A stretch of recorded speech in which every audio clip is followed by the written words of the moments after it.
무용교회에서 유용교회로 오늘의 묵상입니다. 오늘은 마태복음 15장 24절에서 28절까지 말씀을 묵상하겠습니다. 성경 말씀을 보겠습니다. 예수께서 대답하여 이르시되 나는 이스라엘 집에 잃어버린 양 외에는 다른 데로 보내심을 받지 아니하였노라 하시니 여자가 와서 예수께 절하며 이르되 주여 저를 도우소서. 대답하여 이르시되 자녀의 떡을 취하여 개들에게 던짐이 마땅하지 아니하니라. 여자가 이르되 주여 올소이다마는 개들도 제 주인의 상에서 떨어지는 부스러기를 먹나이다 하니 이에 예수께서 대답하여 이르시되 여자여 내 믿음이 크도다. 내 소원대로 되리라 하시니 그때로부터 그의 딸이 나으니라. 오늘 말씀 전의 내용을 보면 누구보다 하나님을 믿고 누구보다 메시아를 기다리던 선민 이스라엘 백성들은 메시아이신 예수님을 거부하고 배척하였습니다. 그러나 오늘 말씀에서는 가나안 여자라는 이방 여자가 자신의 딸이 흉악하게 귀신이 들렸으니 치유해 주실 것을 예수님께 간구하였습니다. 마가복음에서는 이 여인을 수로보니게 족속이라고 표현하고 있습니다. 이 여자의 이름은 유스타이며 딸의 이름은 베레니케였습니다. 이 여자는 유대인들에 의하여 천대받았던 이방 여인이었습니다. 이런 여인이 메시아이신 예수님께 귀신을 쫓아내 주시기를 간구하고 있는 것입니다. 예수님은 24절에 나는 이스라엘 집에 잃어버린 양 외에는 다른 데로 보내심을 받지 아니하였노라 라고 말씀하셨습니다.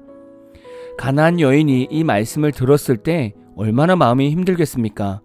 예수님께 거부당한 것이죠. 성도라면 이때 시험에 들지 않겠습니까?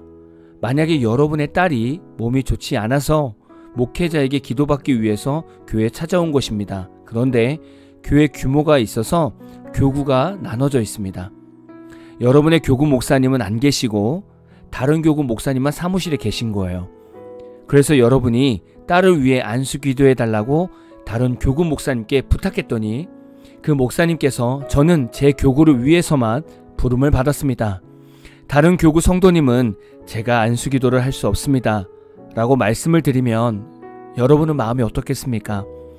아마도 화가 나서 사무실을 나가는 것뿐만이 아니라 그 교회를 떠날 것입니다.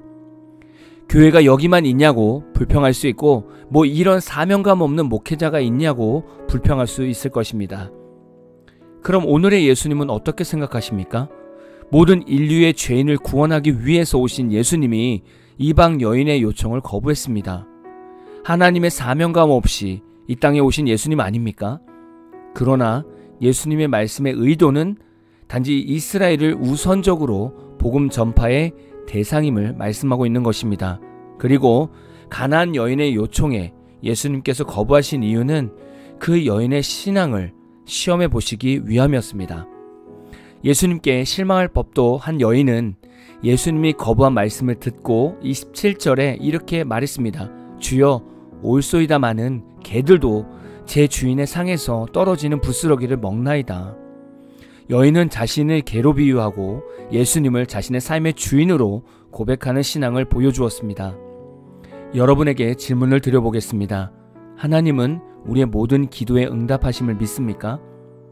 그럼 매번 여러분의 때에 여러분이 원하는 방법으로 하나님께서 응답해 주시던가요? 더 중요한 것은 처음에는 응답이 없었다가 나중에 하나님의 방법으로 응답이 됐던 적은 없었나요? 우리의 영혼이 둔해서 하나님의 응답을 제대로 확인하지 못했을 것입니다. 하나님은 때로는 우리의 기도를 들으시고 우리의 믿음을 보시기 위해서 바로 응답을 주시지 않을 때가 있습니다. 하나님께서 능력이 없으셔서 응답을 못하시는 것이 아니라 우리의 중심이 정말 하나님을 향하고 있는가를 보시는 것입니다. 특히나 가나안 여인은 이방인이었습니다. 하나님을 모르고 하나님의 말씀도 모르고 메시아가 누구인지도 모르는 이방 여인이었습니다. 그의 믿음과 중심을 확인해 봐야 되지 않겠습니까? 예수님을 주인으로 온전히 믿고 있어서 딸을 위해 기도하고 있는지 아니면 다른 사람들이 기적을 경험한다고 하니까 무당에게 찾아가듯이 요행을 바라고 있는 것은 아닌지를 확인해 보아야 하는 것입니다. 우리의 신앙생활도 늘 점검해야 합니다. 때로는 우리가 신앙생활을 하면서 마치 무당에게 찾아가듯이 좋은 길을 구하고 좋은 기운을 달라고 바라는 신앙생활을 합니다. 취직이 안 되고 결혼을 못하고 사업이 힘들어질 때 우리는 이럴 때만 하나님께 찾아와서 해결되기를 기도합니다. 그리고 기도하고 응답받으면 이제는 주일 예배도 잘 드리지 않는 썬데이 크리스찬이 됩니다. 하나님은 이런 성도의 마음을 너무나 잘 아십니다. 그래서 때로는 이런 성도들이 자신의 어려움을 놓고 기도하면 하나님은 응답을 하지 않습니다. 그리고 그의 마음 중심을 지켜보십니다. 정말 하나님을 믿는 것인지 아니면 지금 삶의 문제 때문에 교회로 온 것인지를 보십니다. 여러분은 어떤 성도입니까? 가나안 여인처럼 예수님 앞에서 여러분 자신을 철저히 낮추고 예수님을 구원자로서 치료자로서 온전히 믿고 신앙생활을 하십니까? 이 질문에 아멘을 하셨다면 앞으로 삶의 기적과 응답이 없어도 실망하지 마시고 최선을 다해 예배를 드리며 기쁨으로 신앙생활을 하십시오. 이것이 참된 예배자요, 참된 성도입니다. 오늘 하루도 가나안 여인과 같은 믿음을 가지고 예수님과 동행하며 살아가는 한날 되시기를 진심으로 축복합니다. 오늘 마무리 찬양은 정소환님의 오직 믿음만이 라는 찬양입니다. 찬양 후에는 잔잔한 연주곡이 있습니다. 말씀을 생각하면서 기도하는 시간을 가져보십시오.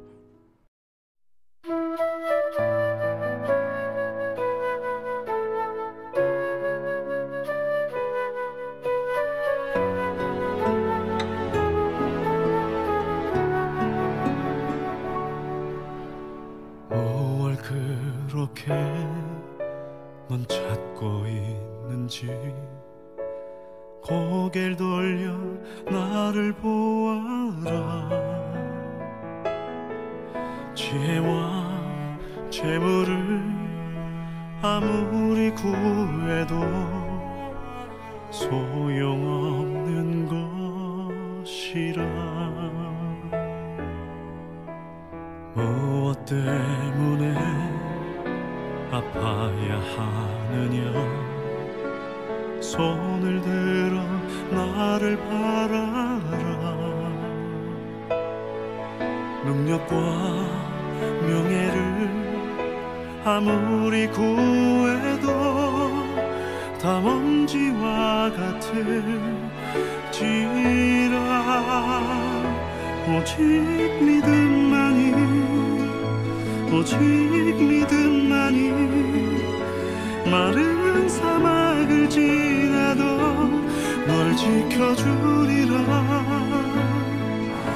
거친 광야의 바람이 너를 막아설지라도 너를 안전하게 할지라.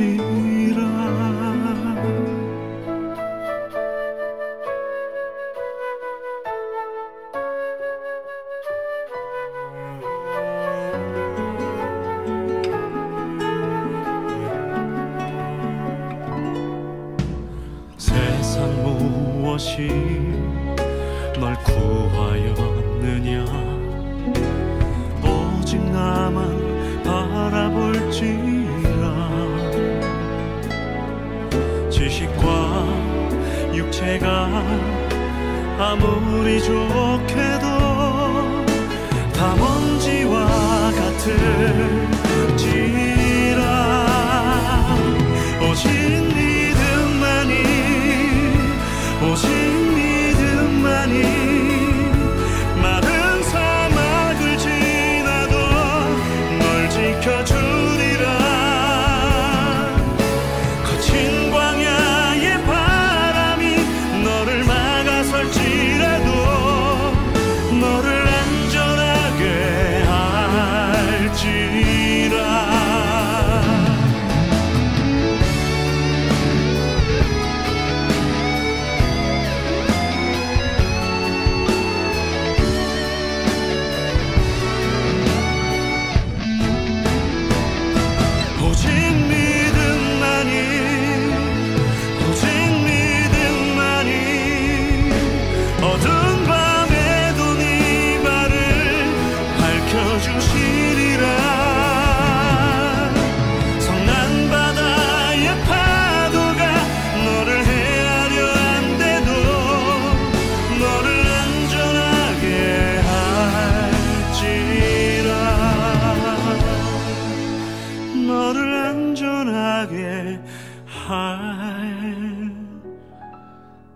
지라